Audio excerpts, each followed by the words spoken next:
Some wounds never fully heal. They just learn to live quietly beneath the surface, waiting for the right touch to remind us we're still alive. Isabel Dawson thought her heart had been buried with her husband 5 years ago, until a young cowboy named Lucas rode onto her Wyoming ranch. He's 29 and has never been with a woman. She's 50 and forgotten what it feels like to be wanted. When their worlds collide under the endless prairie sky, both will discover that love doesn't follow the rules of age or experience. But can a virgin cowboy and a grieving widow find healing in each other's arms? Before we jump back in, tell us where you're tuning in from, and if this story touches you, make sure you're subscribed, because tomorrow I've saved something extra special for you. The morning sun cast long shadows across the Dawson ranch as Isabel pulled on her late husband's worn leather work gloves, the same ritual she'd performed every dawn for the past 5 years. The gloves were too large for her hands, the leather cracked and softened by countless seasons of Thomas's grip, but she couldn't bring herself to replace them. They were a tangible piece of him, a weight that reminded her of duty, of the life they'd built together in this unforgiving Wyoming landscape. She stood on the wraparound porch of the 2-story farmhouse, surveying the land that stretched toward the horizon like a promise she wasn't sure she could keep. 2,000 acres of grazing land, a modest herd of cattle, and a reputation for quality horses, everything Thomas had dreamed of when they'd arrived here as newlyweds 25 years ago. Back then, she'd been Eleanor May Patterson, a banker's daughter from Cheyenne with soft hands and romantic notions about frontier life. Now she was Isabel Dawson, a woman whose hands knew the weight of feed buckets and the gentle pressure needed to calm a spooked mare. The morning routine was sacred. Check the horses first. Their 12-stall barn housed some of the finest quarter horses in the county.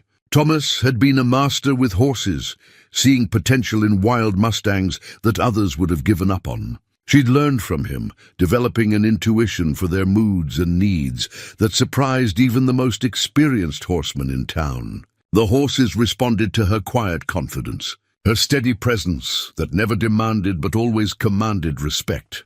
"Morning, Belle," called out Jeremiah Thorne, her foreman, as he emerged from the barn leading Thunder, her prize stallion.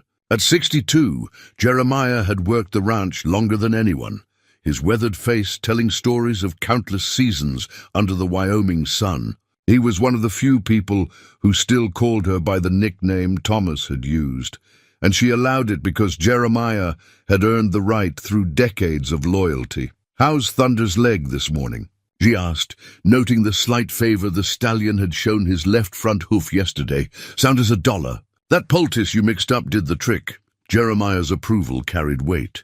He'd been skeptical when Thomas died, uncertain whether a woman could manage the ranch's day-to-day operations. 5 years had proven her capable, though she sometimes caught him watching her with the protective concern of a father. The other hands were already at work. Miguel Santos, a quiet man in his 40s, whose family had worked cattle in Mexico before crossing north, handled their small herd with an almost mystical understanding. His son, Diego, barely 18, was learning the trade with the same patient dedication his father had shown.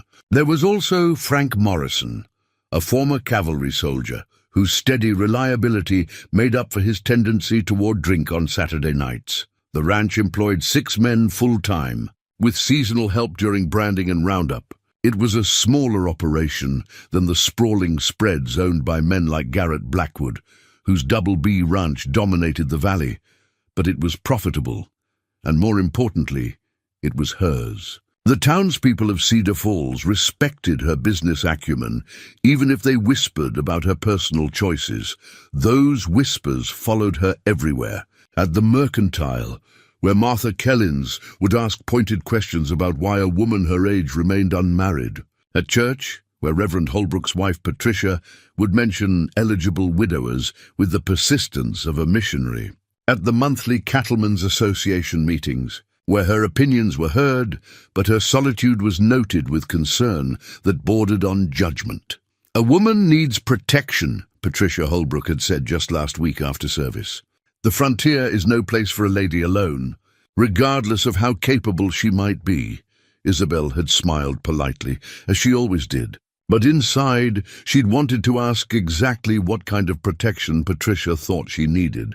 The ranch's books were balanced, her fences were strong, her livestock was healthy, and her reputation for fair dealing was unquestioned. She could shoot as straight as any man, and had done so on the occasions when wolves or mountain cats threatened her animals. What more protection did a woman require than her own competence and the respect of those who worked for her? But she understood the town's concern, even if she resented it. In 1885, a 50-year-old widow was an anomaly that upset the natural order of things. Women were meant to be protected, provided for, guided by masculine wisdom. The fact that she managed perfectly well on her own suggested either that men weren't as necessary as everyone believed, or that she wasn't as feminine as a proper woman should be. Neither possibility sat well with the good citizens of Cedar Falls. The irony was that she'd loved being married, had thrived in the partnership she and Thomas had built. He'd been her anchor and her wings, encouraging her strength while providing the steady presence she'd craved. Their marriage had been built on mutual respect and genuine affection that had deepened over the years into something unshakable. When pneumonia took him during a particularly harsh winter, she'd felt as though half of her soul had been torn away. The first year after his death had been the hardest. Not just the grief, though that had threatened to drown her, but the constant pressure to sell the ranch and move back to town, to find another husband, to stop pretending she could manage alone. Thomas's brother Samuel had been particularly insistent, arriving from Denver with offers from potential buyers and lectures about a woman's proper place. Thomas wouldn't have wanted you struggling like this, Samuel had said, standing in the very kitchen where she now prepared breakfast for her hands. He'd want you cared for, secure. I am secure, she'd replied, though her voice had shaken with exhaustion and uncertainty. This ranch is my security. It had taken 3 years to prove herself completely, to reach the point where even Samuel stopped offering rescue. The ranch not only survived under her management, it prospered. She'd expanded the horse operation, improved the bloodlines through careful breeding, and established contracts with the army post that provided steady income.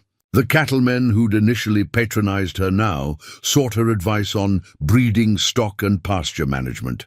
But success came with its own isolation. The townspeople respected her, but from a distance that felt increasingly lonely. The women saw her as either pitiable or threatening.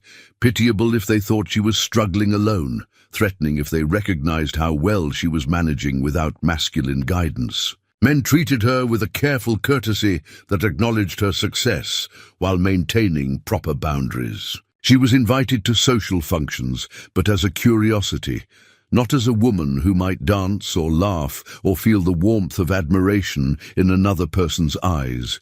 She missed being seen as a woman, not just the physical intimacy she'd shared with Thomas, though she missed that more than she cared to admit, but the small recognitions of her femininity. The way Thomas's eyes had lit up when she wore her blue dress to church, the gentle touch of his hand on her back when he passed behind her chair, the knowledge that someone in the world found her beautiful, desirable, worth cherishing.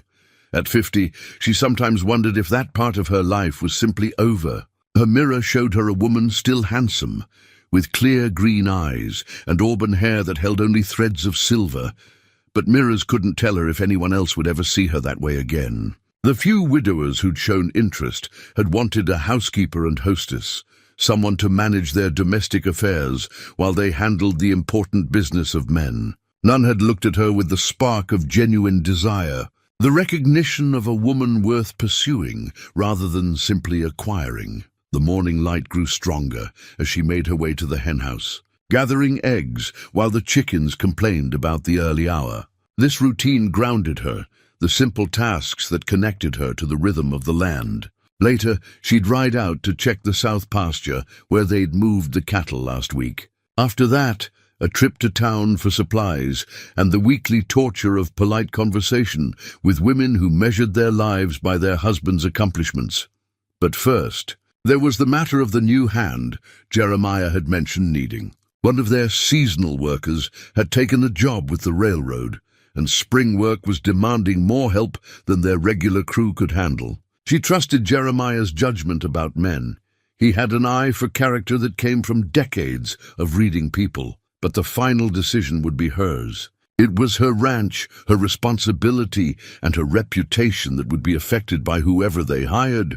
She didn't know, as she gathered the last of the eggs and headed back toward the house, that before the morning was over, a young cowboy named Lucas Rivers would ride into her carefully ordered world and change everything she thought she knew about second chances and the stubborn persistence of the human heart. She didn't know that love, which she'd assumed was a chapter of her life already written and closed, was preparing to surprise her with an entirely new story. All she knew, as she pulled off Thomas's gloves and prepared to face another day, was that life had become a series of tasks to be completed rather than moments to be savored. And somewhere deep in her heart, beneath the layers of duty and propriety and resigned acceptance, a small voice whispered that perhaps, if she was very quiet and didn't frighten it away, there might still be more to discover about what it meant to be fully alive. The ranch house itself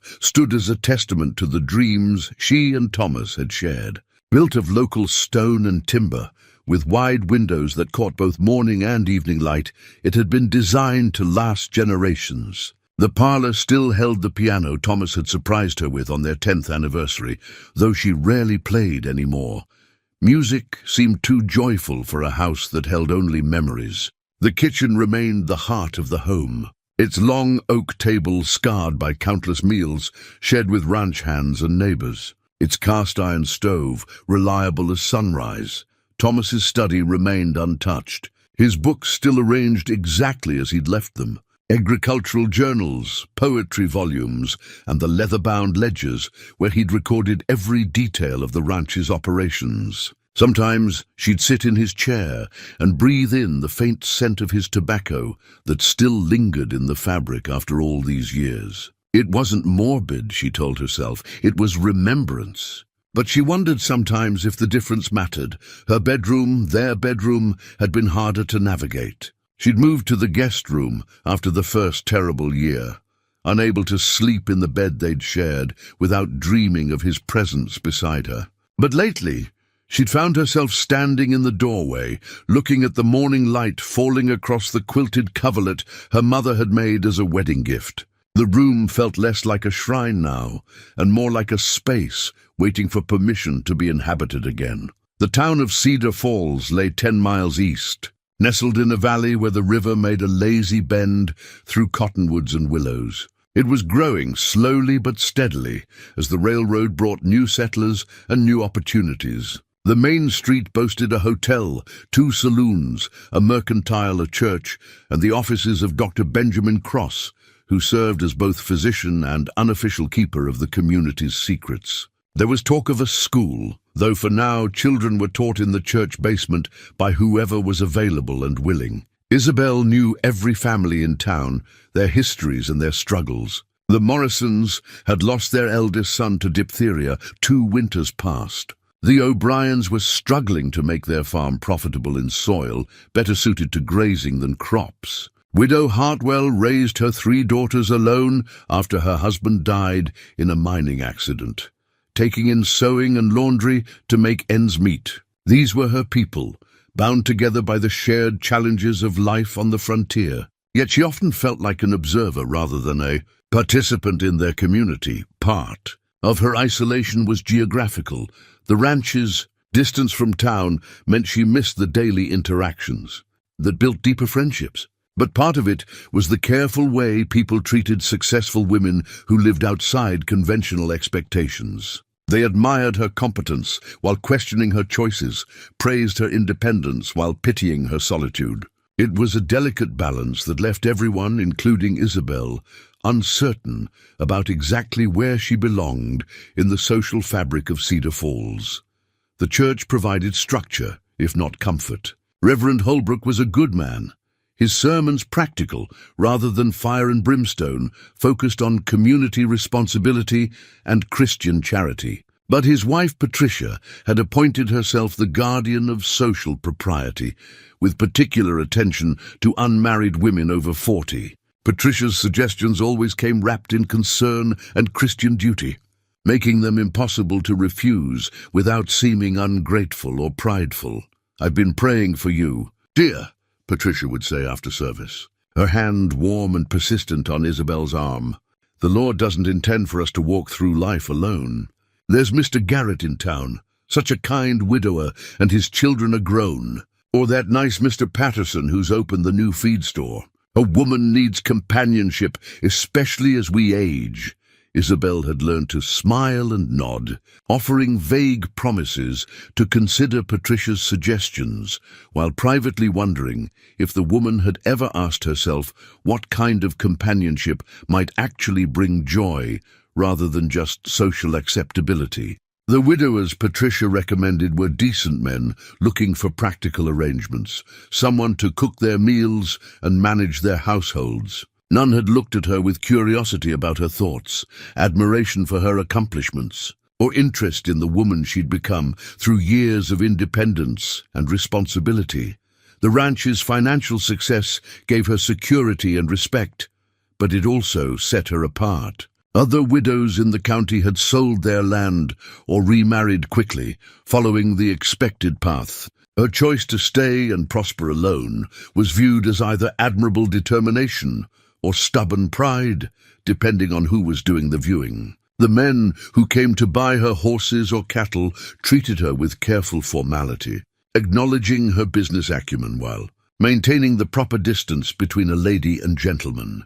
Conducting commerce, she missed the easy camaraderie she'd once shared with Thomas and their friends, the dinner parties where conversation flowed as freely as wine, the shared laughter over small domestic disasters, the comfortable intimacy of married couples who trusted each other completely. Now her social interactions felt choreographed, each person playing their assigned role in the careful dance of frontier respectability. The seasonal rhythms of ranch life provided their own comfort. Spring brought calving and the excitement of new life, the careful monitoring of pregnant mares, the first sweet grass after winter's harsh grip. Summer meant long days in the saddle, checking fence lines and water sources, the satisfaction of seeing healthy cattle grow fat on good pasture. Fall brought roundup and the controlled chaos of sorting, branding, and preparing for winter. And winter, harsh, demanding, beautiful winter, required a different kind of strength. The patience to endure and the faith that spring would come again. She'd learned to find meaning in these rhythms, to measure her life by the successful completion of each season's demands, rather than by the companionship she'd lost. It wasn't the life she'd planned, but it was a life she'd built with her own hands and mind. That had to count for something, even if the counting sometimes felt lonely in the evening hours when the work was done, and the house settled into silence around her.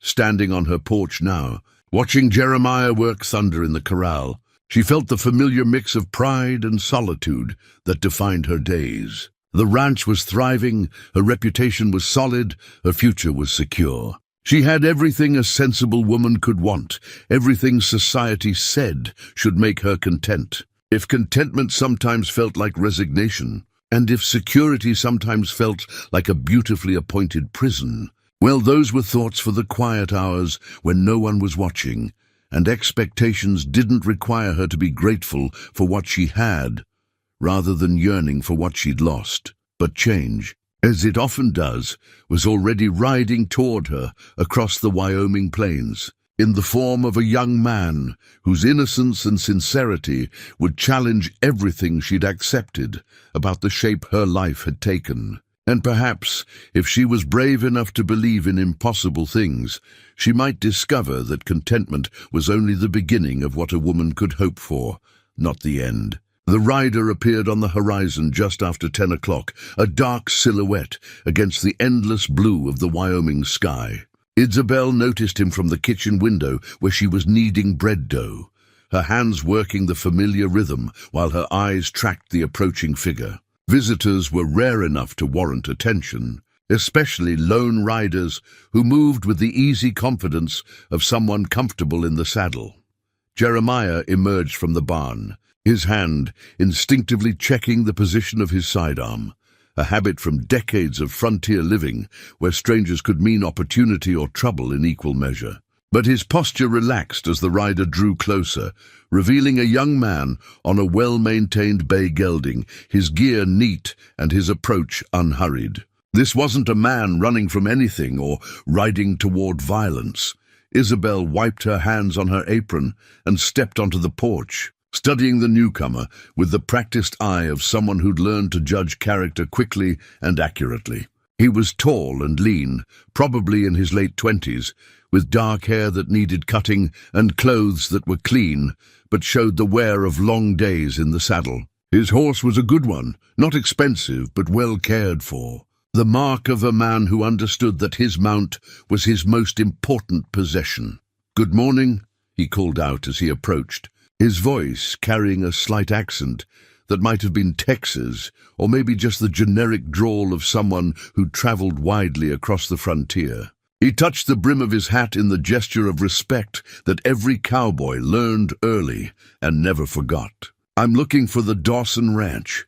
"You found it," Jeremiah replied, stepping forward to take the lead in the conversation. It was proper protocol. The foreman handled initial contact with strangers, while the ranch owner observed and evaluated. "Name's Lucas Rivers," the young man said, dismounting with fluid grace and extending his hand to Jeremiah. "I heard in town you might be looking for an extra hand." Jeremiah shook the offered hand, his experienced grip testing the calluses and strength that told their own story about a man's work history. "Might be. Depends on what you can do and where you've been doing it." Lucas reached into his saddlebag and withdrew a folded piece of paper, a letter of recommendation, worn from being carried but still legible. "Worked the last 2 years for the Bar M outside Laramie. Before that, the rocking chair down in Colorado. Started learning horses and cattle when I was 14.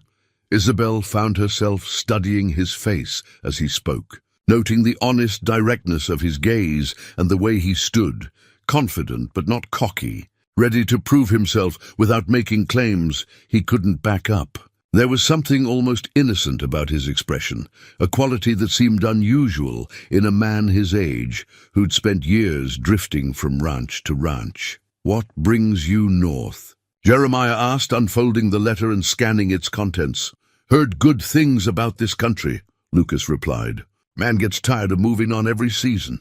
Looking for a place that might feel like home if I prove myself worth keeping." The simple honesty of the statement hit Isabel unexpectedly. How many years had it been since she'd heard someone speak so directly about wanting to belong somewhere? Most of the hands they hired were either running from something or saving money for something else. Here was a young man who simply wanted to find his place in the world. "Boss?" Jeremiah looked toward the porch, obviously impressed by whatever the letter contained. "This here's from Jack Morrison at the Bar M. Says Lucas is the best horse handler he's seen in 20 years, never missed a day of work, and honest as the day is long. Says he'd hire him back in a heartbeat if he hadn't sold the ranch." Isabel stepped down from the porch, aware that her presence would change the dynamic of the conversation. Ranch hands expected to work for the men who owned the land, and some had difficulty adjusting to taking orders from a woman.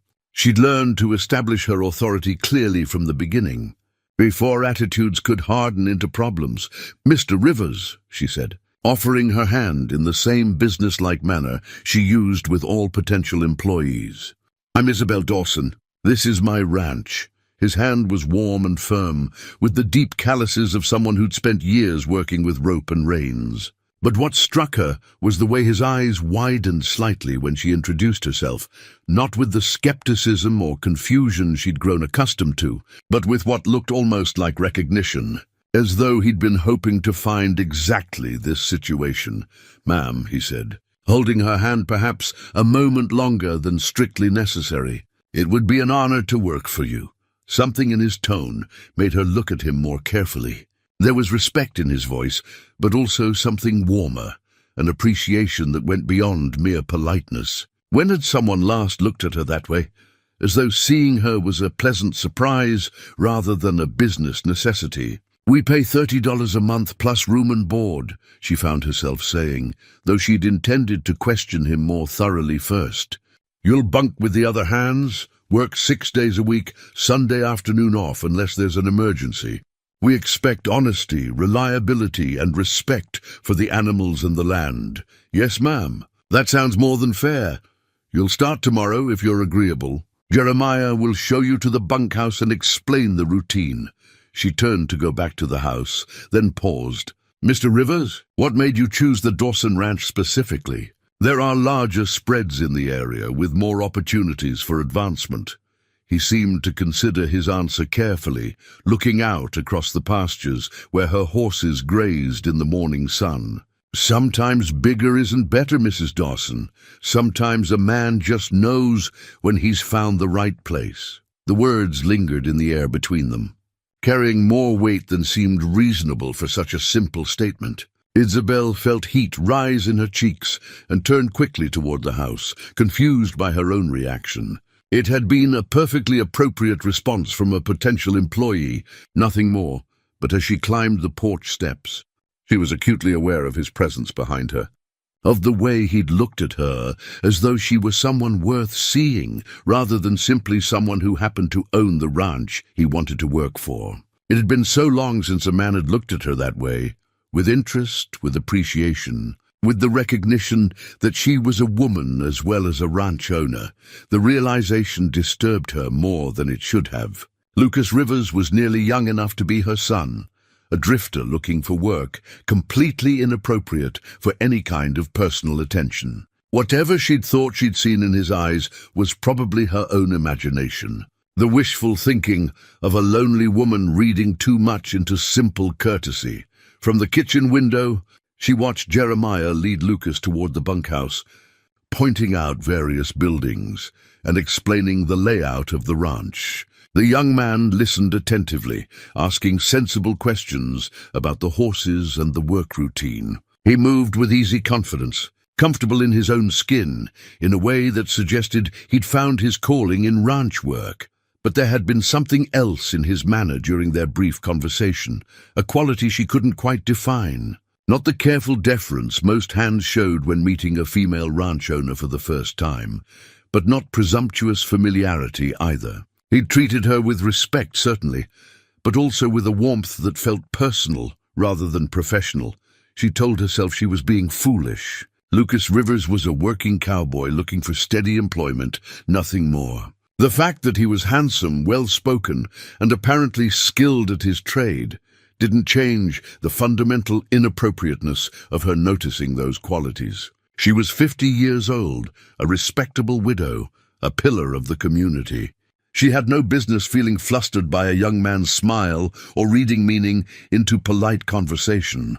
But as she returned to her bread dough, she found her thoughts drifting back to the moment when he'd taken her hand, to the way his eyes had lit up when he'd realized she owned the ranch, to his comment about finding the right place. Something about Lucas Rivers had unsettled the careful order of her world, and she wasn't sure whether that was a development to welcome or to fear.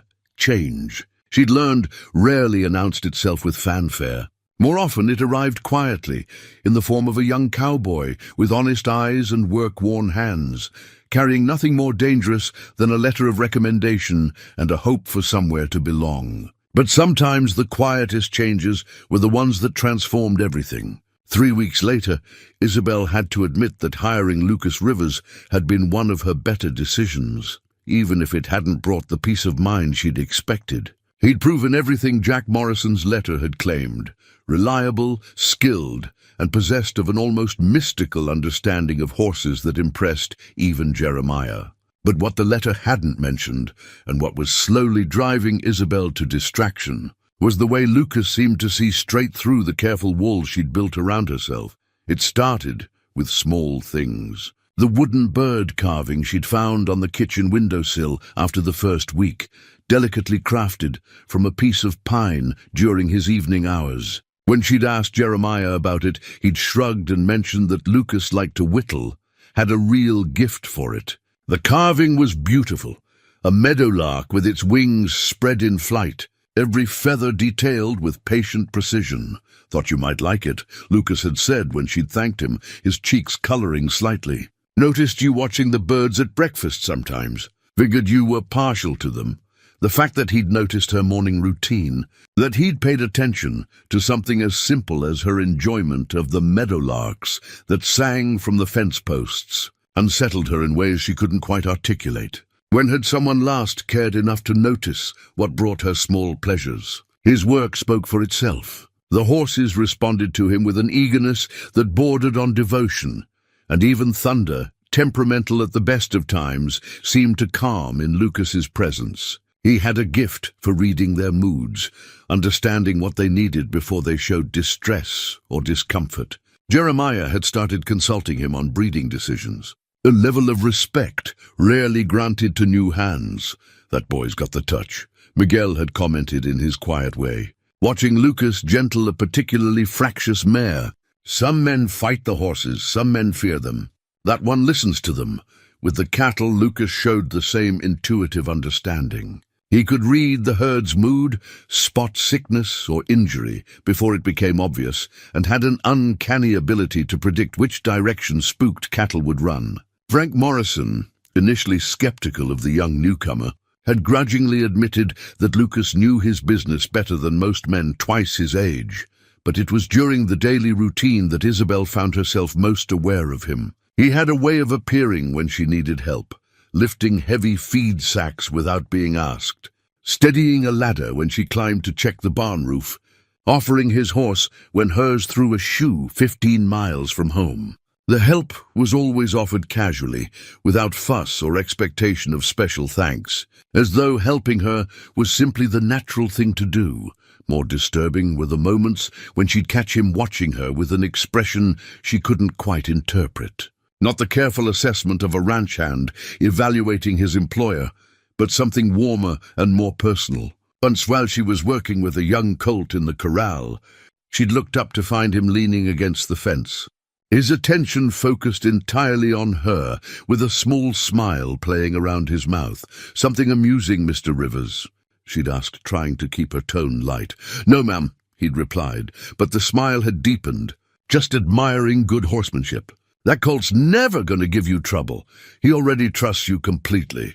The compliment had pleased her more than it should have, especially coming from someone whose own skill with horses was becoming legendary among the hands. She'd felt herself flush and had turned back to the colt to hide her reaction, annoyed with herself for caring about the opinion of a man young enough to be her son.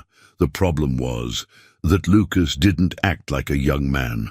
His conversation showed depth and thoughtfulness that surprised her, and his observations about ranch management were often insightful enough that she found herself genuinely interested in his opinions. During the evening hours, when the work was done and the hands sat on the bunkhouse porch talking and playing cards, she'd sometimes hear him reading aloud poetry, she thought, though she couldn't make out the words from the house. "Where did you learn to read like that?" she'd asked one evening when she'd walked down to discuss the next day's work with Jeremiah and overheard Lucas finishing. "What sounded like Shakespeare. Books were about the only thing my guardian left me when he died," Lucas had replied without embarrassment. "Figured if he thought they were worth keeping, they were worth reading. Poetry helps pass the long evenings, and some of the other hands like listening to stories. The image of this young cowboy reading Hamlet to a group of rough ranch hands was so incongruous that she'd smiled despite herself. Lucas had noticed her amusement and grinned back, and for a moment the age difference between them had seemed irrelevant. He was simply a person she enjoyed talking to, someone whose company was comfortable and engaging.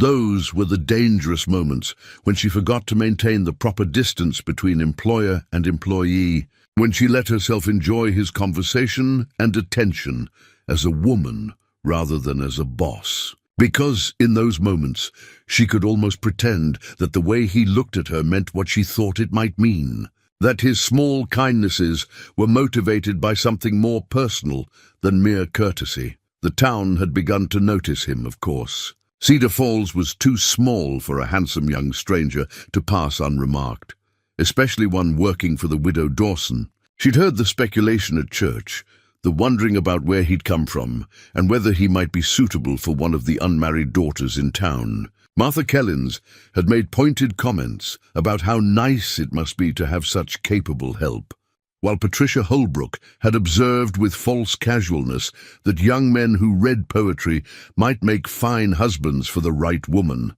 The comments stung more than they should have. Lucas Rivers wasn't hers to claim or protect, and the assumption that any unmarried man was fair game for the town's matchmaking efforts was perfectly reasonable. If she felt possessive about his attention, that was her problem, not theirs, but she couldn't help noticing that Lucas seemed politely uninterested in the young women who found excuses to visit the ranch or who made themselves conspicuous when he came to town for supplies. He was courteous, but distant, treating them with the same respectful friendliness he showed everyone else. His real attention, the warmth that made her pulse quicken, seemed reserved for her alone. That couldn't be right, of course. She had to be misreading the situation, letting her own loneliness color her perception of what was simply a good employee's professional consideration. Lucas Rivers was a young man with his whole life ahead of him. He had no business being interested in a widow 20 years his senior, and she had no business encouraging such an impossible situation, even if it existed.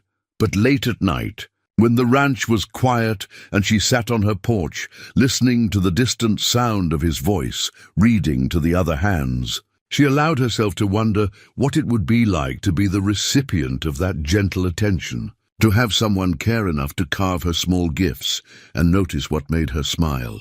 It was a dangerous indulgence, she knew, but sometimes the heart insisted on its foolish hopes despite the mind's better judgment.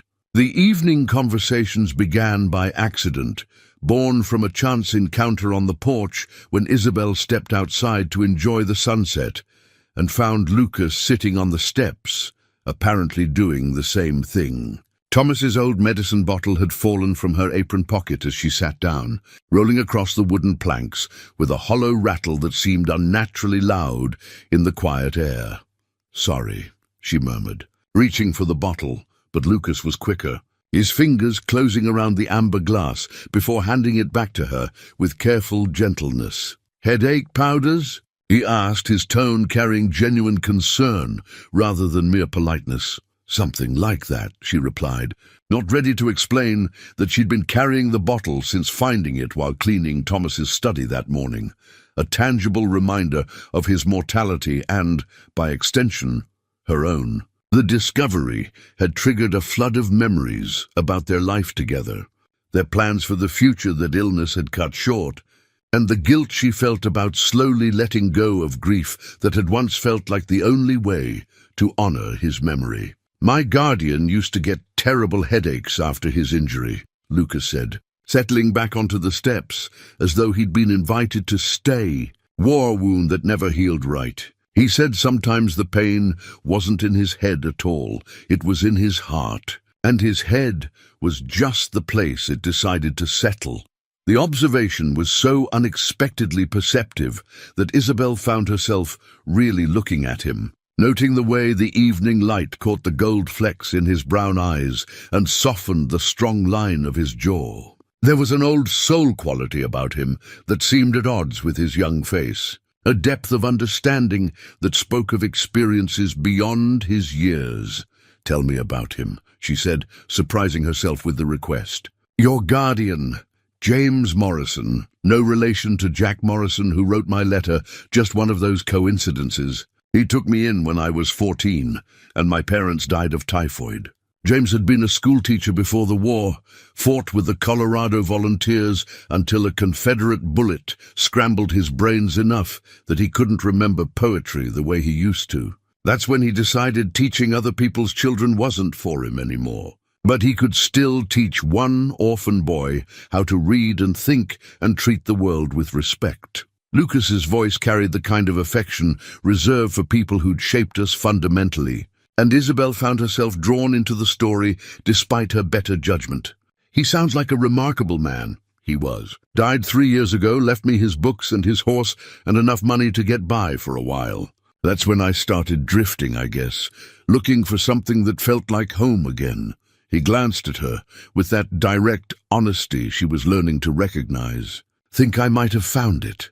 The simple statement hung between them, loaded with implications that made Isabel's pulse quicken, even as her rational mind urged caution. He couldn't mean what she thought he might mean, and even if he did, acting on such feelings would be impossible for countless reasons.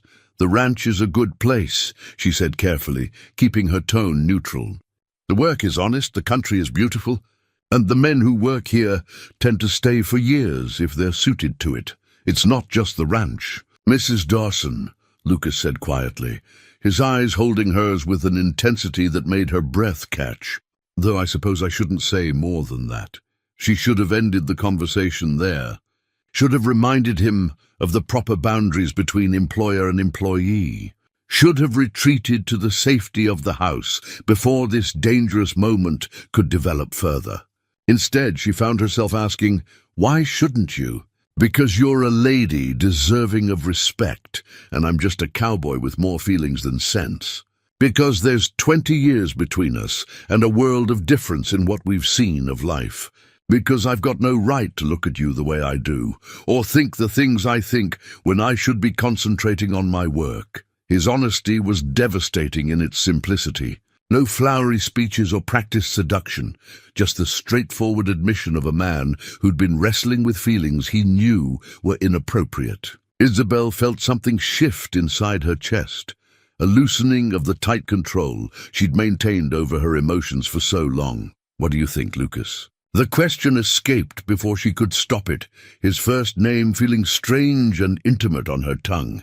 "I think you're the most beautiful woman I've ever seen, and the strongest, and the kindest. I think watching you work with the horses is like watching poetry in motion. I think the sound of your laugh is worth more than gold, and I'd do just about anything to hear it more often." He paused, running a hand through his dark hair in a gesture of nervous honesty. "And I think I'm a damn fool for telling you any of that."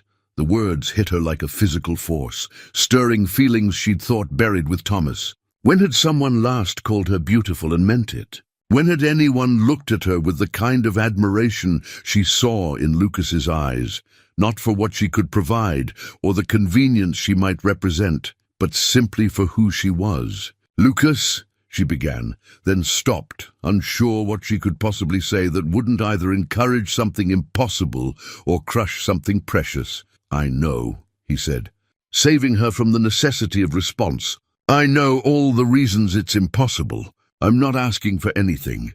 Mrs. Dawson, I just wanted you to know that someone sees you, really sees you, and thinks you're worth celebrating." They sat in silence as the sun disappeared behind the mountains, painting the sky in shades of rose and gold. Isabel felt tears threaten, not from sadness, but from the overwhelming relief of being truly seen by another person after years of careful invisibility. Whatever this was between them, whatever it might become or fail to become, Lucas had given her a gift more valuable than he probably realized. "I should go in," she said finally. Though she made no move to leave, "Probably should," he agreed. But his voice held no urgency, no expectation that she would actually go.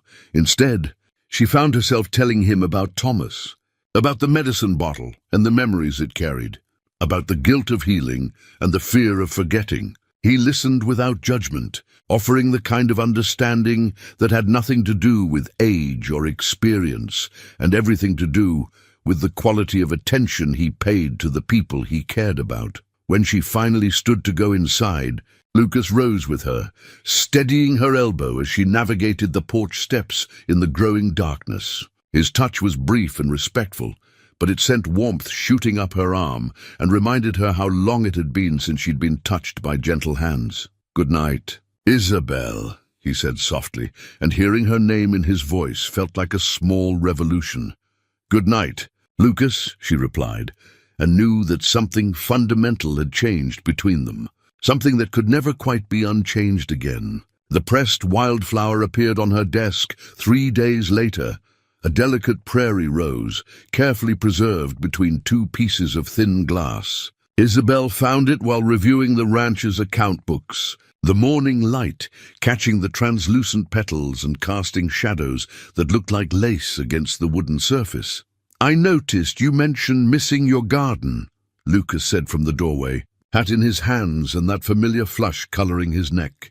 "Thought maybe you'd like a piece of the prairie to keep indoors until you can plant flowers again." The gesture was so thoughtful, so perfectly attuned to a passing comment she'd made about the flower beds Thomas had helped her plant behind the house, that she felt her carefully maintained composure wobble dangerously. "It's beautiful, Lucas. Thank you.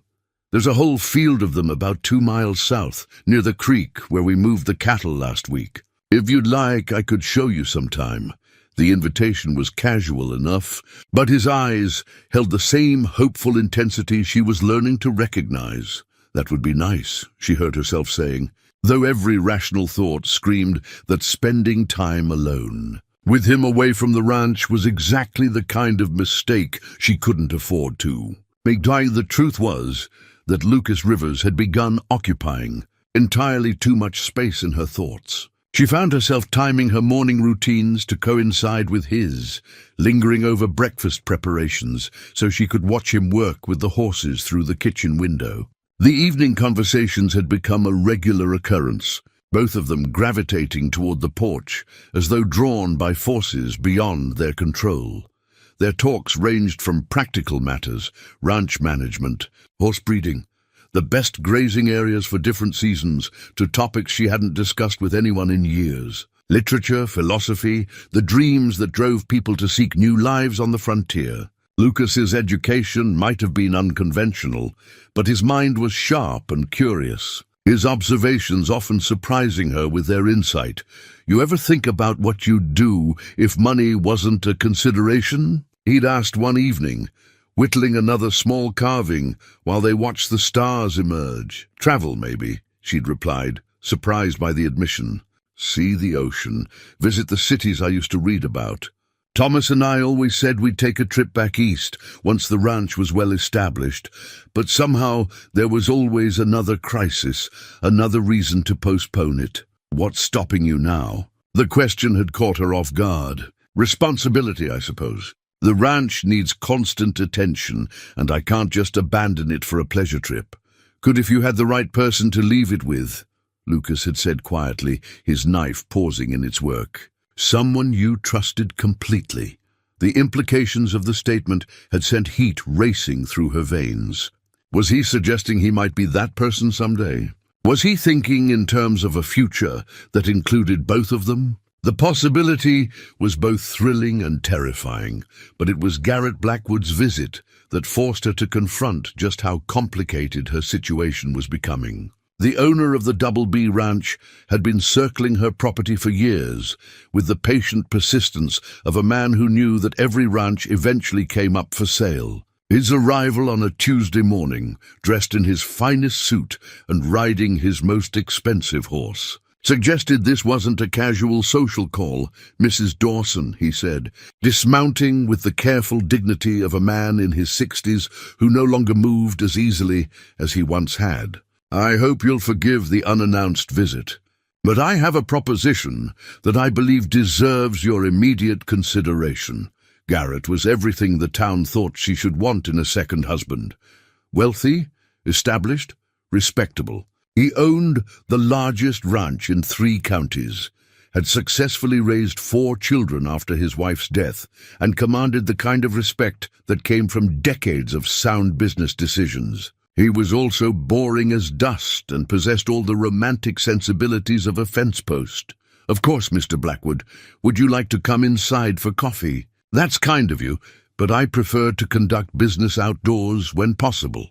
He glanced around the ranch with the assessing eye of someone mentally calculating values and possibilities. "I've been watching your operation for some time now, and I must say, you've done remarkable work keeping it profitable after your husband's passing." The compliment felt patronizing rather than genuine, as though her success was surprising given her gender rather than impressive given her skill. Thomas built a solid foundation. I've simply tried to maintain it, indeed. But maintaining and growing are different challenges, aren't they? I'm prepared to make you an offer that would provide you with financial security while relieving you of the burdens of daily management. Isabel kept her expression neutral, though inwardly she bristled at the assumption that running her ranch was a burden rather than a choice. I'm not looking to sell, Mr. Blackwood, not sell, merge. I'm proposing marriage, Mrs. Dawson, a business arrangement that would benefit us both. You'd have the protection and companionship of a husband, access to the resources of the Double B, and freedom from the constant worry of managing alone. In return, I'd gain an experienced partner and access to your excellent grazing land. The proposal was exactly what she'd expected from Garrett.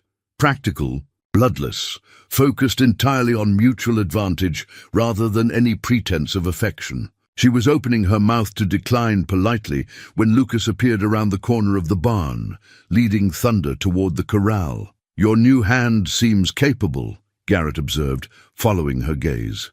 Young, though. You have to be careful with young men, Mrs. Dawson. They tend to get ideas above their station, especially when working for a woman alone. The comment hit like a slap, its implications clear despite the polite language. Somehow, Garrett had heard the town gossip, had noticed whatever was developing between her and Lucas, and was warning her about the impropriety of the situation. Worse, he was probably right, from the town's perspective.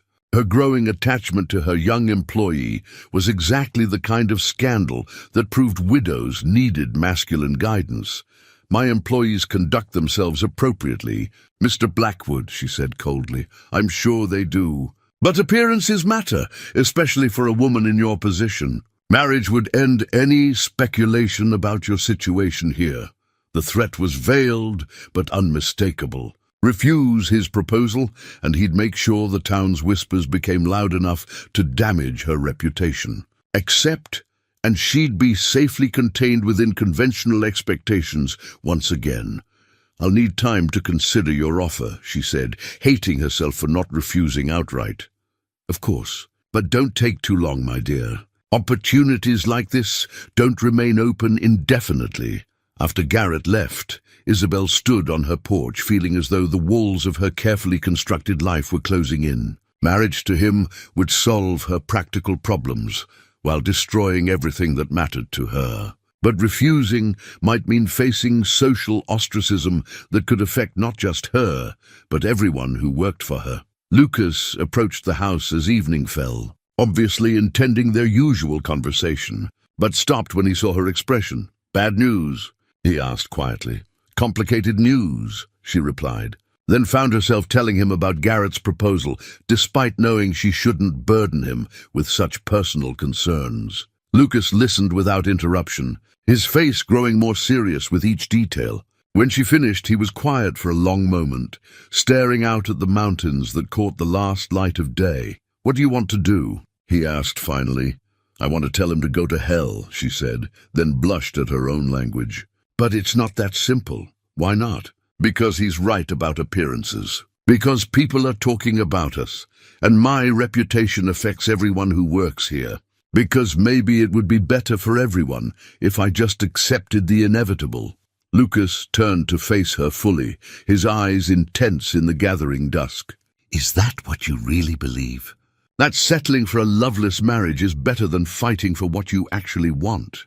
What I want isn't possible, Lucas. Surely you see that. I see a woman who's convinced herself that other people's opinions matter more than her own happiness. I see someone who's survived loss and built something beautiful with her own hands, and who's about to throw it all away because it's easier than standing up for herself. His words stung because they contained enough truth to hurt, but they also contained a challenge that made her heart race with dangerous possibilities. The locket had belonged to her mother, a delicate gold oval that contained tiny photographs of her parents as newlyweds. Isabel discovered it while sorting through Thomas's effects. Somehow, it had found its way into his desk drawer, probably placed there for safekeeping, and then forgotten during the chaos of his final illness. The photographs showed her parents at 22 and 18, respectively, their faces bright with the optimism of young love and new marriage.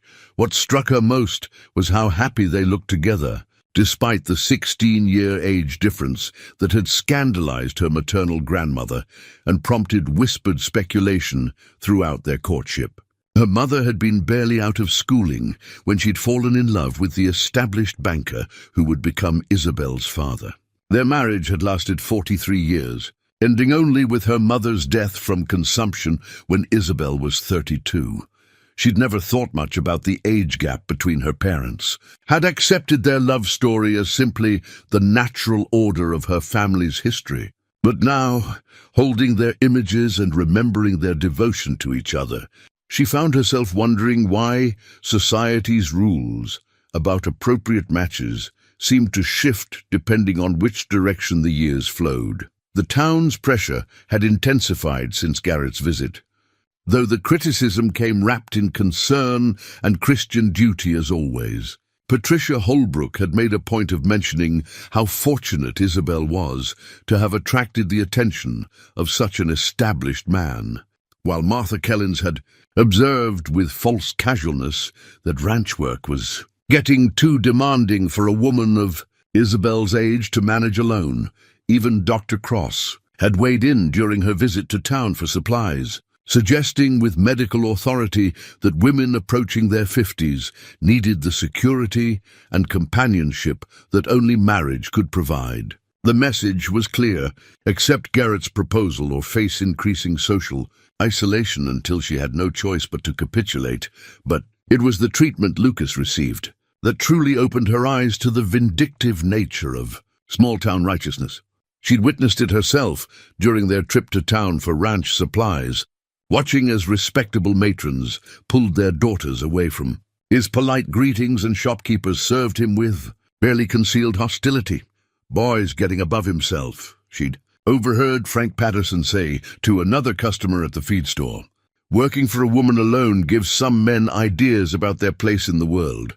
The comment had made her blood boil, partly for the disrespect shown to Lucas, and partly for the assumption that she was too weak or foolish to manage her own affairs. But Lucas had handled the slight with dignity, completing his purchases without acknowledging the rudeness and helping her load supplies with the same courtesy he'd always shown. It wasn't until they were driving back to the ranch that she'd seen the cost of the town's disapproval in the tight line of his shoulders and the careful neutrality of his expression. "I'm sorry," she'd said impulsively.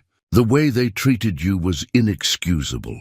"It's not your fault," he'd replied, but his voice carried a weariness that spoke of accumulated hurts. "They're protecting you from the scandal of associating with someone beneath your station. Can't really blame them for that. I can and do blame them. You're worth 10 of any man in that town." The fierce defense had surprised them both, but Lucas's smile in response had been worth the impropriety of the statement. For a moment, the careful distance they'd been trying to maintain had evaporated, leaving only the warmth of mutual regard and the dangerous intimacy of shared persecution. The crisis came during a thunderstorm that struck without warning on a Thursday afternoon. Isabel had been in the barn checking on a mare close to foaling when the sky opened up with the sudden violence that characterized Wyoming weather. The wind picked up with frightening speed, turning rain into horizontal sheets that made visibility nearly impossible. Thunder lived up to his name during storms, becoming fractious and dangerous as the lightning crashed overhead. The stallion was in his stall, but the wooden walls wouldn't contain him if he panicked completely. Isabel could hear him screaming challenges at the thunder, his hooves striking the walls with impacts that shook the entire barn. She was trying to calm him when she heard the crack of splintering wood and realized he'd broken through the stall door. 1,500 pounds of terrified horse in an enclosed space was a deadly situation, especially with the other animals already spooked by the storm.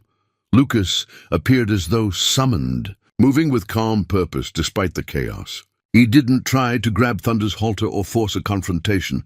Instead, he began talking to the stallion in a voice that somehow carried over the storm's noise. Steady and soothing and utterly fearless. Easy, big man. Nothing here's going to hurt you.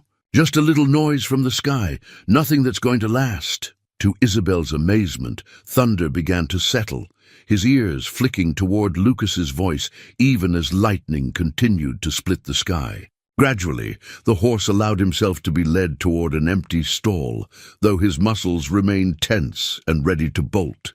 "Stay with him," Lucas told her quietly. "He trusts you, and your voice will keep him calm. I need to check the other animals. For the next hour, they worked together to manage the storm's effects, calming frightened horses, checking for damage, ensuring that the cattle in the near pasture had found adequate shelter. Lucas moved through it all with competence that impressed even Jeremiah, taking charge when necessary, but never assuming authority that wasn't his to claim. When the storm finally passed, leaving the air clean and electric with possibility, Isabel found herself looking at Lucas with new eyes. He'd proven himself under pressure, shown leadership and courage that had nothing to do with age or experience and everything to do with character. "Thank you," she said simply, knowing the words were inadequate for what he'd done. No thanks needed. This is what partners do. Take care of each other when things get rough. Partners. The word hung between them, loaded with implications that went far beyond their professional relationship. Isabel felt something shift inside her chest, a loosening of the constraints she'd placed on her own desires that evening. As they sat on the porch watching the sunset paint the sky in shades of rose and gold, she found herself speaking without censoring her thoughts. "Lucas, what you said about fighting for what I want, what if what I want is impossible?"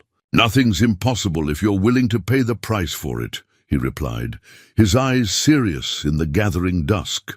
"The question is whether you think it's worth the cost." She looked at him, really looked, seeing not the young cowboy, the town dismissed, but the man who'd proven his worth through actions rather than words. Someone who saw her not as a burden to be managed or a prize to be won, but as a partner worthy of respect and capable of making her own choices. "I think," she said carefully, "that some things are worth fighting for, regardless of what other people think." His smile was like sunrise, warm and full of promise. "Then maybe it's time to stop letting other people decide what's right for your life." The hidden deed changed everything. Lucas found it by accident while helping Isabel organize Thomas's study, a task they'd finally undertaken together as she began the long process of making the room truly hers, rather than a shrine to her late husband. The document had been tucked between the pages of a volume of Tennyson poetry, the legal paper yellowed with age and bearing a date that made Isabel's hands tremble as she read. 1865, she whispered, staring at the marriage certificate that bore her name, not as Isabel Dawson, but as Isabel Patterson Morrison, wed to one James Morrison at the age of 24. How did this get here? Lucas studied the document with growing understanding, pieces of a puzzle finally clicking into place. James Morrison. My guardian's name was James Morrison. The coincidence was too extraordinary to be mere chance. As they compared details, dates, locations, the distinctive handwriting that Lucas recognized from his guardian's letters, the truth became undeniably clear. James Morrison, the former schoolteacher who'd raised Lucas after his parents' death, had been Isabel's first husband, the man she'd married in the aftermath of the Civil War and lost to frontier violence after just 2 years. He never mentioned you, Lucas said quietly, his voice filled with wonder and something that might have been grief. All those years, and he never said he'd been married. I couldn't talk about him either, Isabel replied, sinking into Thomas's chair as memories she'd buried for decades came flooding back. Thomas knew, of course, but we agreed that the past should stay buried. Losing James nearly destroyed me. I convinced myself that forgetting was the only way to heal. The revelation recontextualized everything they'd shared, adding layers of meaning to connections that had seemed miraculous in their intensity. Lucas had been drawn to her not just by attraction, but by some deeper recognition, a familiarity that transcended conscious memory. She'd responded to him with trust that had seemed inexplicably natural, as though some part of her had known he carried traces of a love she'd thought lost forever. He talked about a woman sometimes, Lucas admitted, his eyes distant with recollection. Never gave details, but he'd get this look, sad and proud at the same time. Said she'd been the best thing that ever happened to him, and losing her had been the worst. I always assumed she'd died.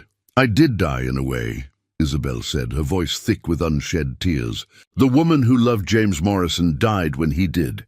Isabel Patterson survived, but she was too broken to trust that kind of love again until Thomas came along and put her back together. The discovery explained so much about their connection, but it also complicated everything.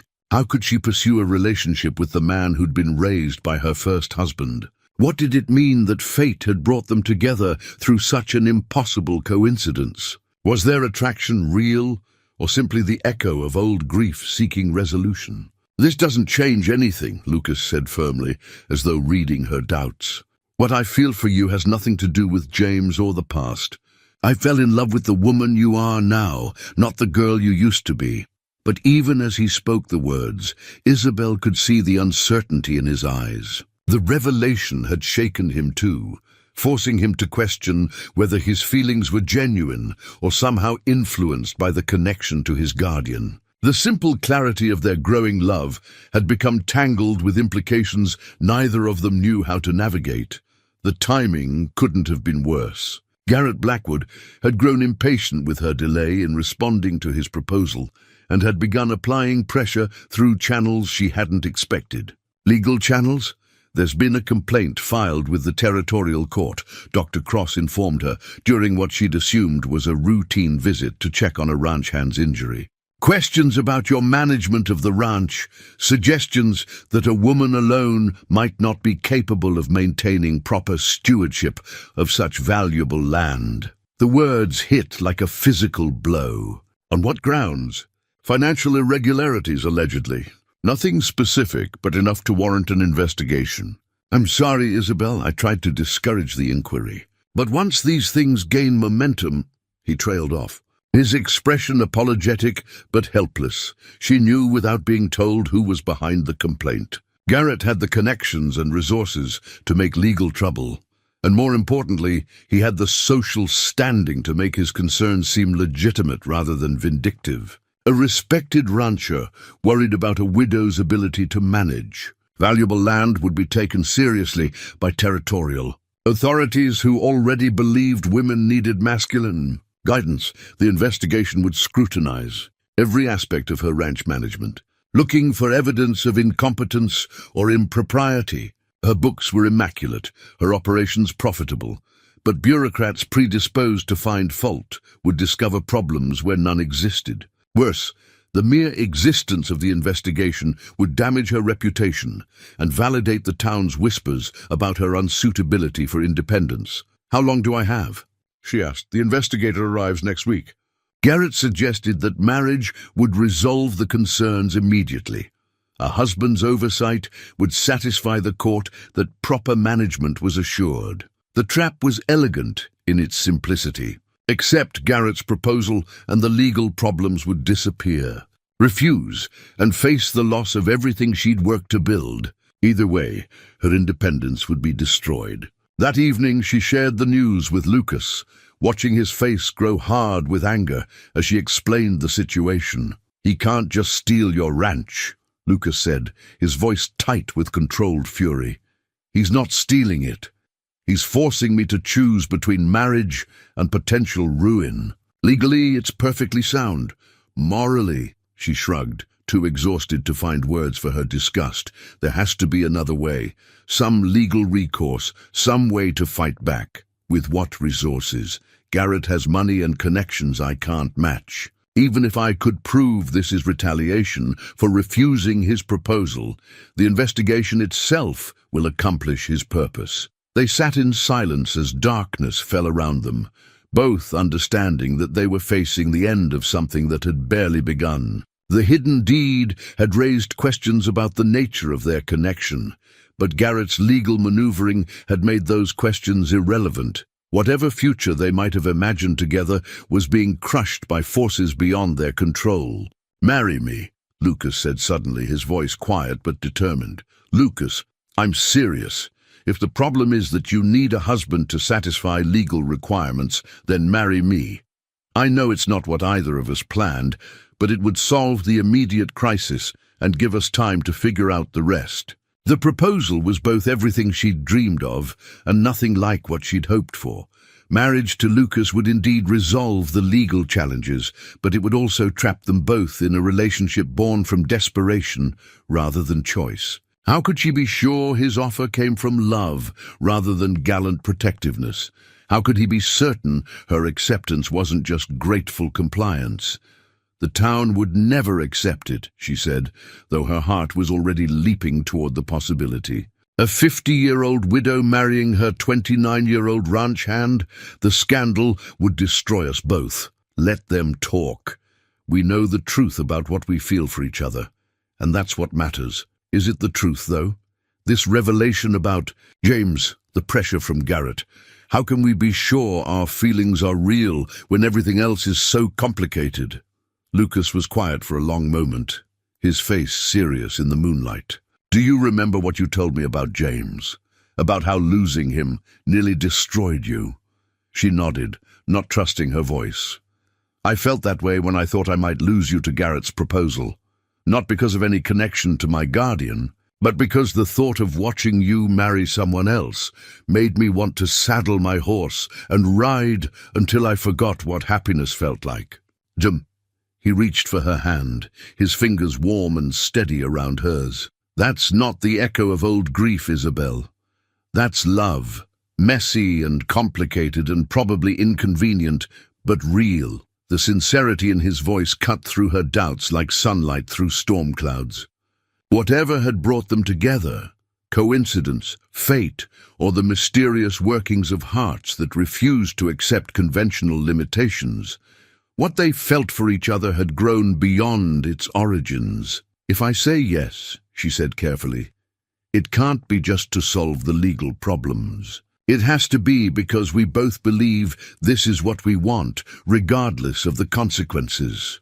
"Then say yes because you love me," Lucas replied, his eyes holding hers with unwavering intensity. "Say yes because you want to build a life together, not because Garrett Blackwood is trying to force your hand. Say yes because you believe in us." Looking into his face, seeing the hope and determination and genuine devotion there, Isabel felt the last of her reservations crumble. The town would be scandalized, Garrett would be furious, and the road ahead would be difficult. But for the first time in years, she was being offered the chance to choose love over security, passion over propriety, her own happiness over everyone else's expectations. "Yes," she said, and watched his face transform with joy. "Yes, I'll marry you, Lucas Rivers. Not to save the ranch or spite Garrett or satisfy the territorial authorities.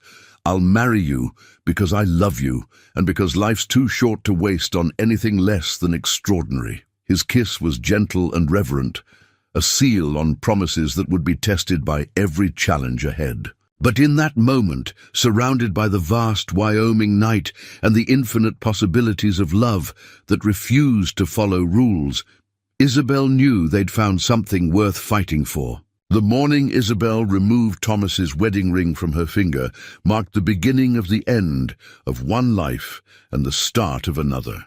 She'd worn the simple gold band for 30 years, 10 as his wife and 20 as his widow, and its absence felt strange and significant as she prepared for the confrontation that would determine her future.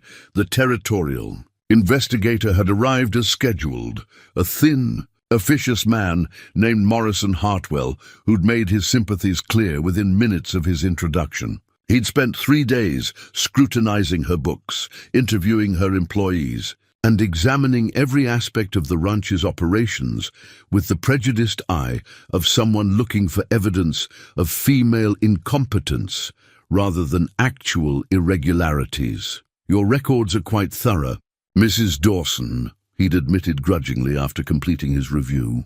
"Though I must say, some of these management decisions seem rather Ambitious for a woman operating without masculine oversight, the condescension in his voice had made Isabel's hands clench, but she'd maintained her composure with the patience learned from years of dealing with men who assumed her gender, made her inferior. Which decisions concern you specifically, Mr. Hartwell? This expansion of the horse breeding program, for instance.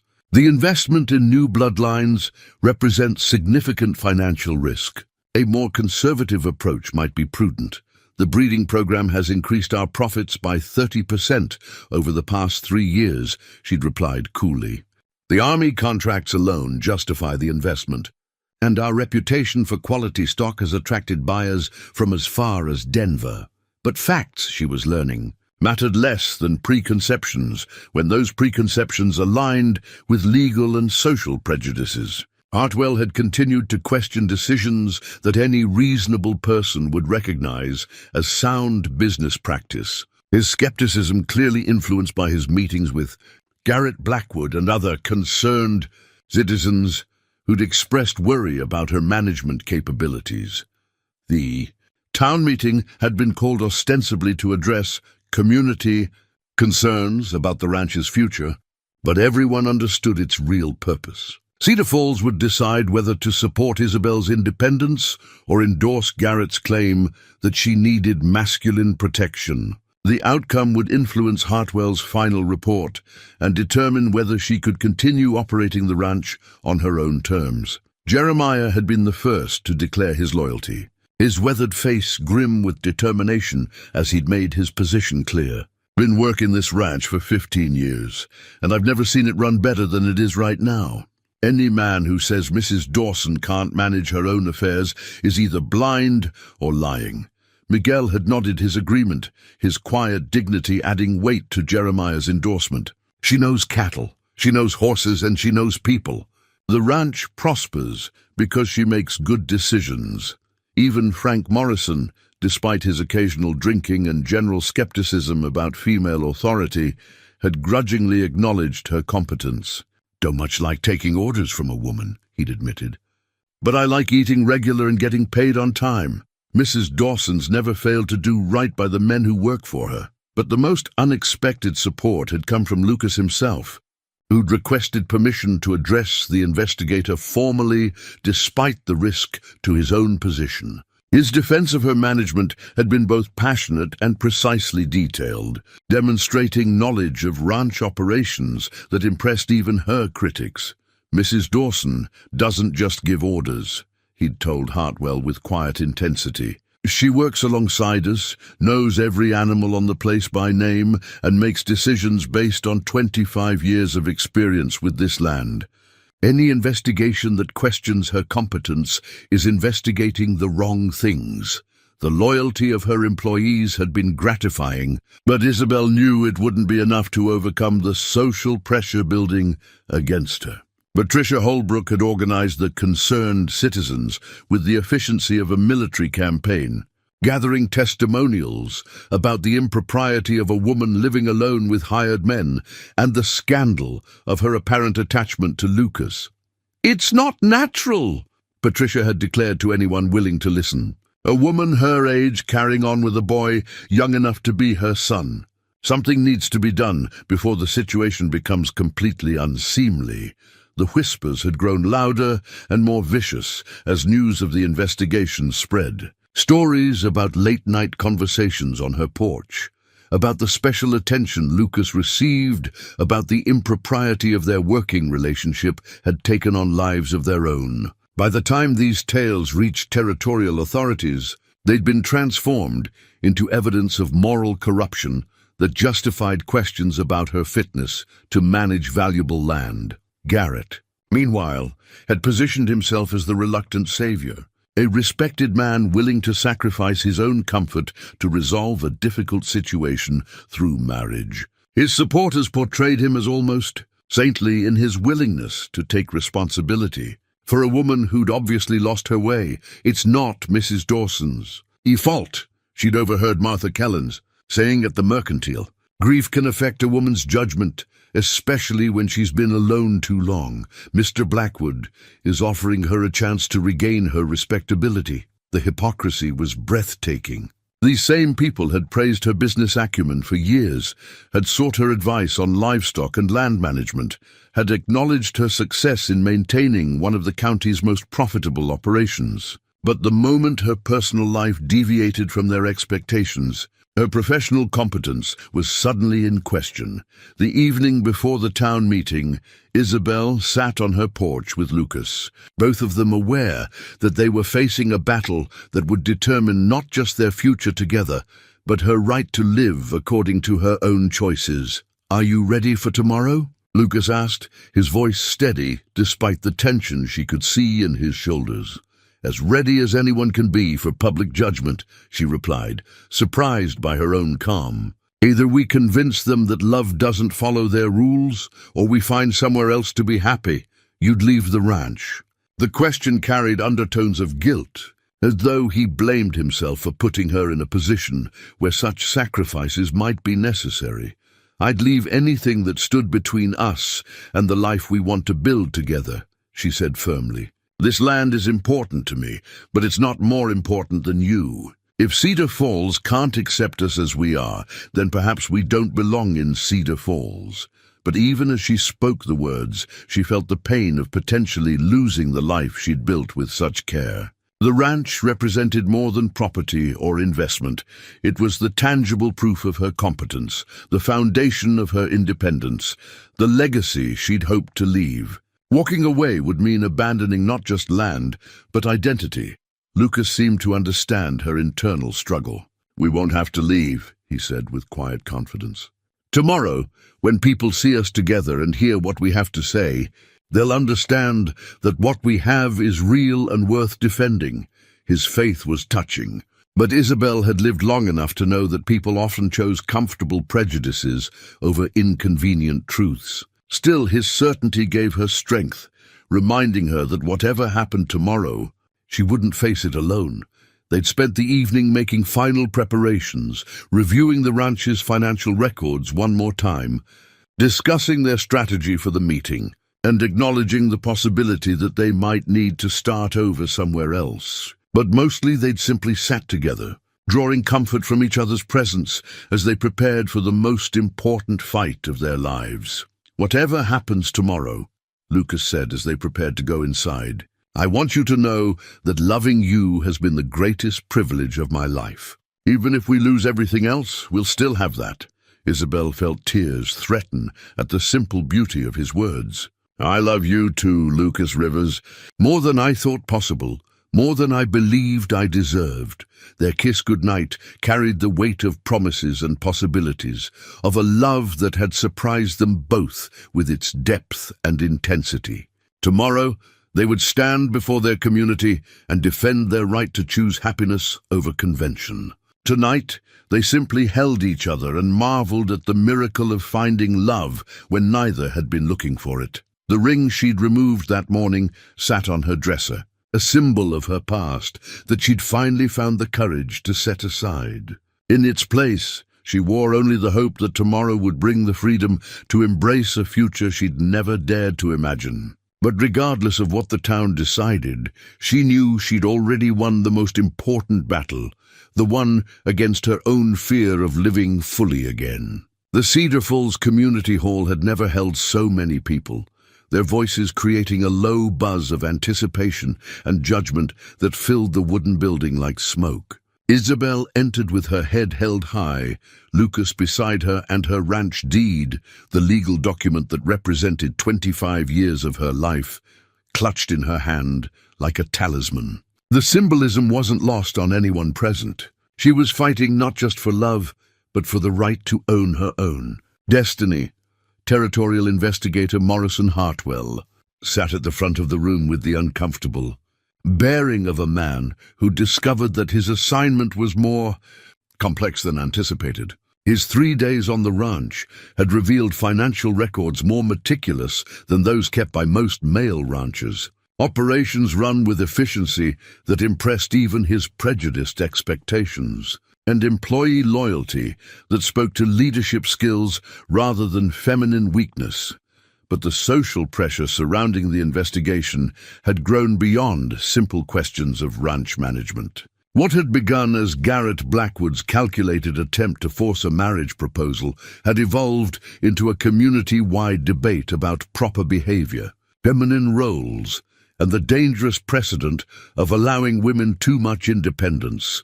"Ladies and gentlemen," Reverend Holbrook called the meeting to order, his usually gentle demeanor strained by the controversy that had divided his congregation. "We're here to address concerns raised about the management of the Dawson Ranch and to seek a resolution that serves the best interests of all parties involved."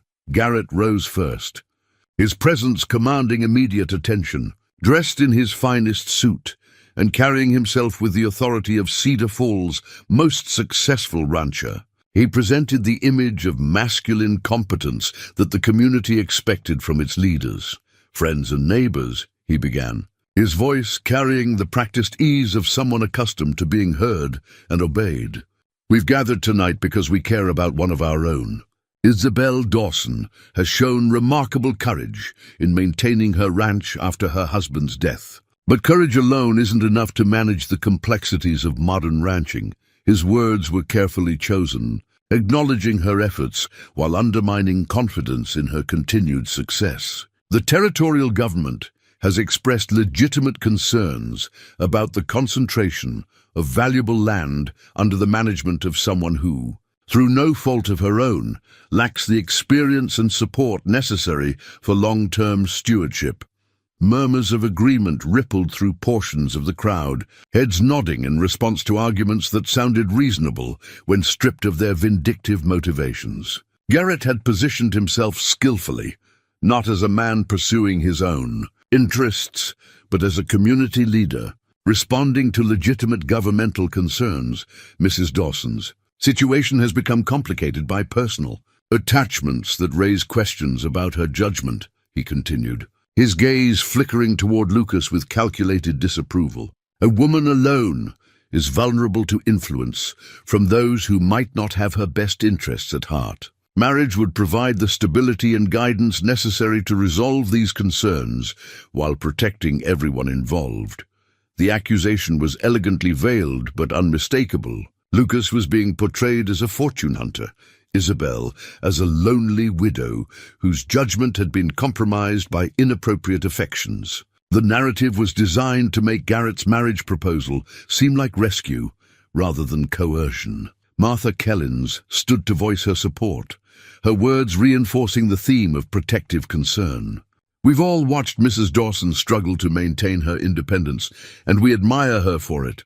But admiration doesn't change the reality that ranching is demanding work that requires masculine strength and experience.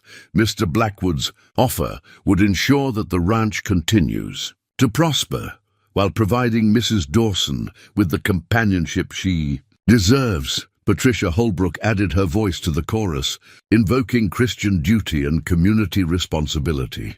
"It's not appropriate for a woman of Mrs. Dawson's standing to live alone with hired men, especially when one of those men is young enough to be her son. The situation invites gossip that damages not just her reputation, but the moral climate of our entire community." The attacks continued, each speaker adding weight to the argument that Isabel needed to be saved from her own poor judgment. But she noticed that the opposition wasn't unanimous. Faces in the crowd showed discomfort with the proceedings, and several people she'd counted as friends looked embarrassed by the public humiliation she was facing.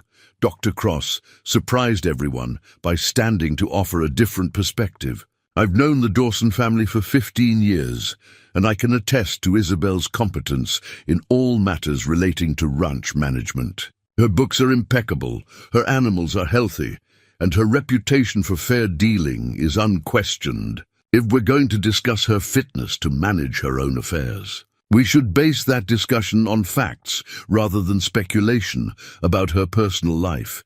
His statement created a stir, providing the first public defense of her management capabilities from someone whose opinion carried professional weight. Jeremiah seized the momentum, rising despite his discomfort with public speaking.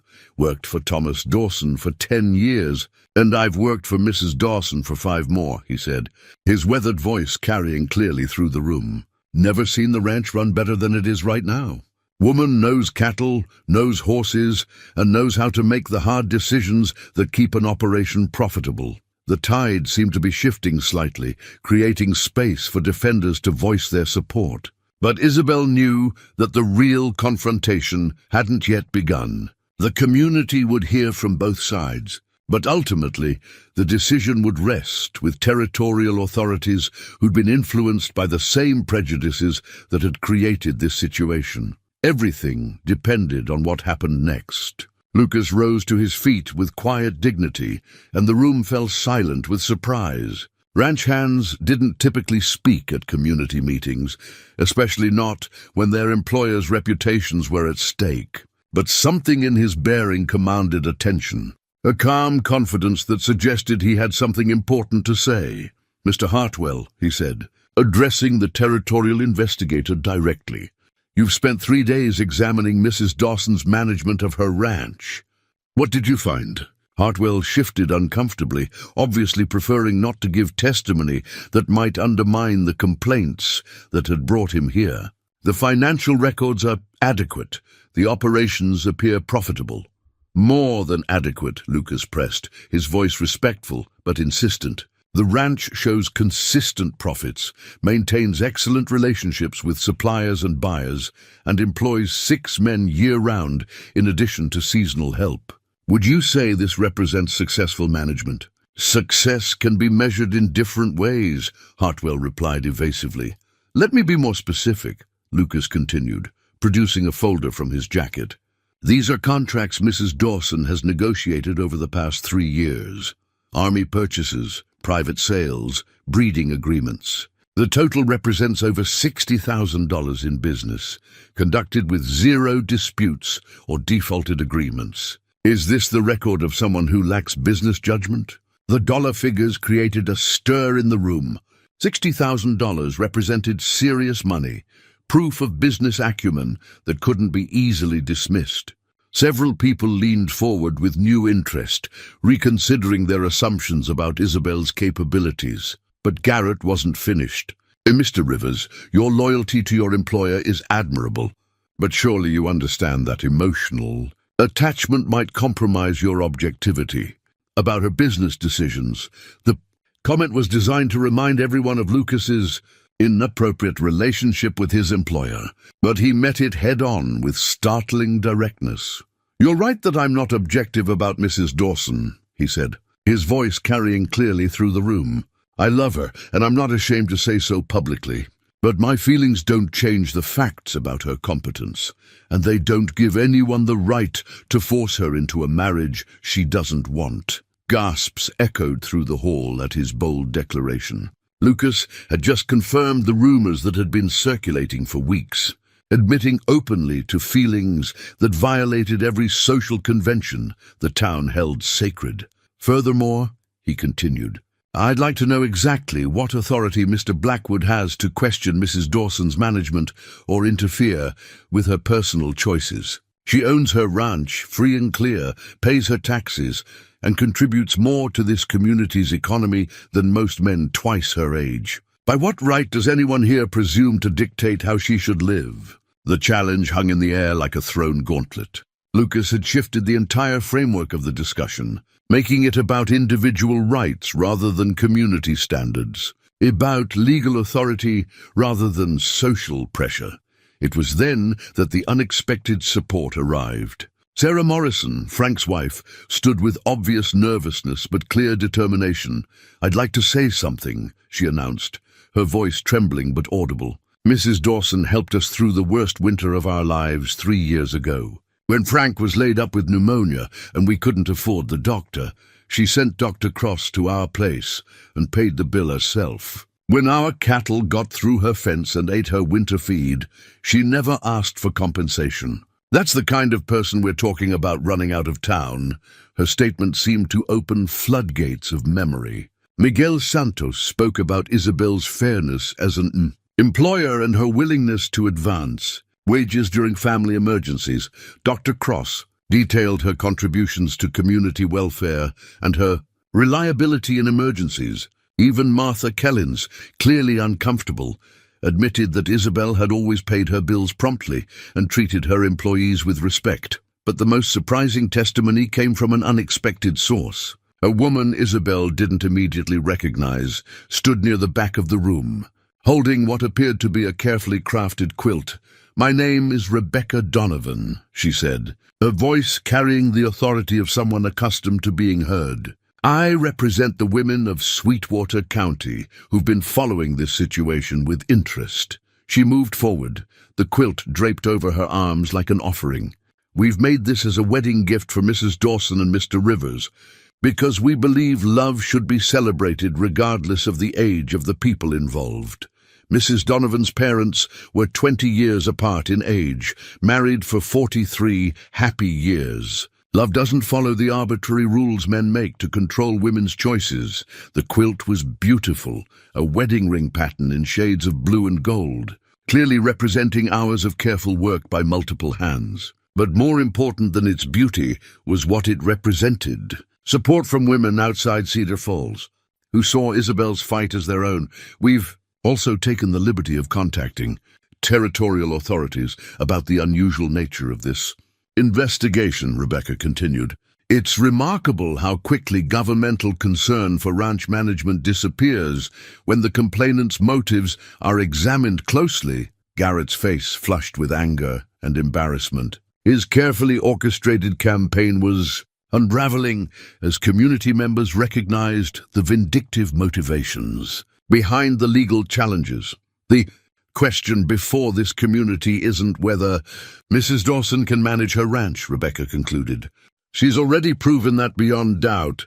The question is whether Cedar Falls will support a neighbor's right to choose her own path, or whether you'll let one man's wounded pride destroy a good woman's life." The room erupted in discussion as people began reconsidering positions they'd thought were fixed. Isabel felt tears of gratitude as she realized that support had been building quietly while she'd focused on the vocal opposition. The tide was turning, but the final decision still rested with authorities who might not be swayed by community sentiment alone. 6 months later, the new family photograph sat prominently on Isabel's mantelpiece, a testament to love's ability to create family from the most unlikely circumstances. The image showed her and Lucas on their wedding day, surrounded by the ranch hands who'd become their chosen family, their faces bright with the joy of people who'd fought for happiness and won.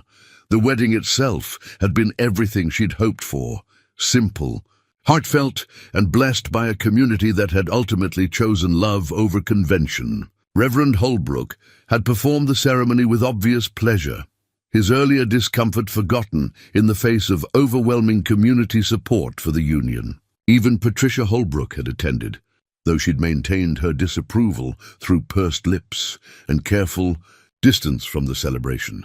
The territorial investigation had concluded with Morrison Hartwell's grudging admission that the Dawson Ranch was among the best-managed operations he'd encountered.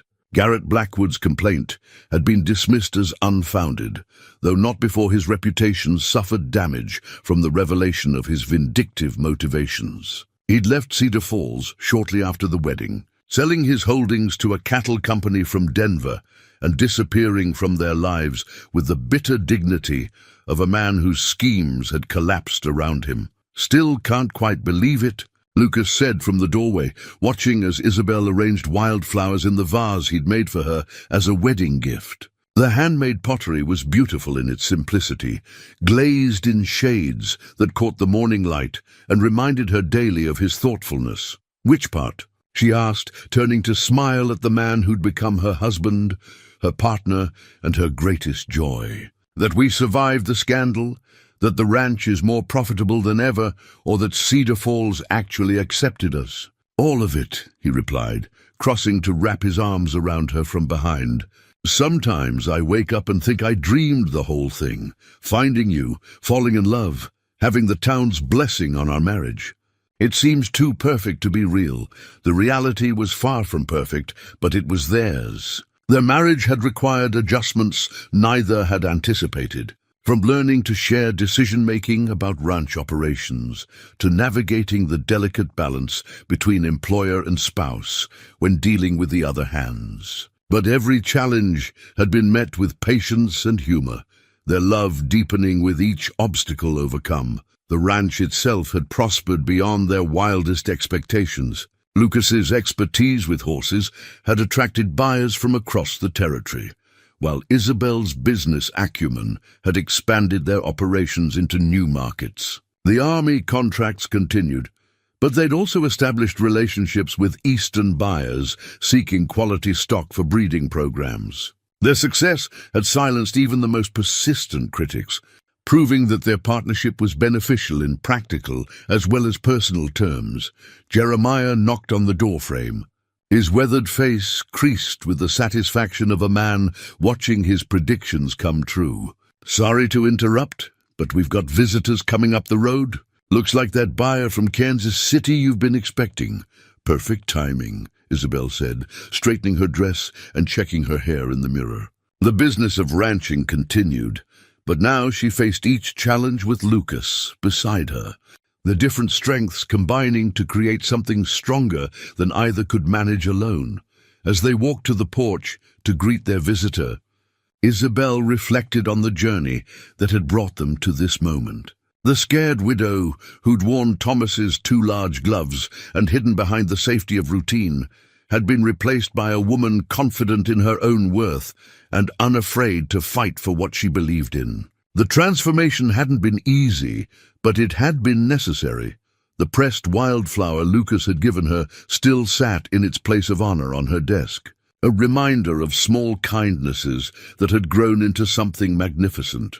They'd found the field where it came from and had picnicked there on their wedding day, surrounded by prairie roses that seemed to celebrate their happiness with nature's own confetti.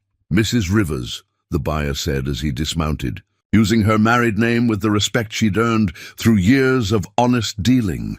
"I've been looking forward to seeing your operation. Your reputation for quality horses has reached even Kansas City." "Welcome to our ranch," she replied, the possessive pronoun carrying new meaning now that the land truly belonged to both of them. Lucas stepped forward to shake hands with their visitor, his easy confidence a reminder of how much he'd grown since arriving as a young cowboy looking for work and belonging. They spent the morning showing their horses, discussing bloodlines and breeding programs with the expertise that had made their ranch famous throughout the territory. The buyer left with agreements for 12 horses and promises to recommend their stock to other Eastern buyers. It was exactly the kind of success Isabel had dreamed of when she'd first expanded the breeding program. That evening, as they sat on the porch watching the sunset paint the Wyoming sky in shades of rose and gold, Isabel felt the profound contentment of a woman who'd found her place in the world. The mountains stood eternal on the horizon, the same peaks Thomas had loved and that she'd learned to see as symbols of endurance and beauty. But now they also represented new beginnings, the endless possibilities that came with love, freely chosen and courageously defended. "Any regrets?" Lucas asked, his hand warm in hers as they shared the comfortable silence of people who'd learned to be fully present with each other. "Only that it took us so long to find each other," she replied, lifting their joined hands to kiss his knuckles. "Though I suppose we both needed to become the people we are before we could recognize what we had." "James would have been happy for us," Lucas said quietly. The first time he'd mentioned his guardian since their wedding day. He used to say that love was life's way of making sure we didn't give up on hope. Looking at this man who'd ridden into her carefully ordered world and changed everything, Isabel knew that hope was exactly what they'd found.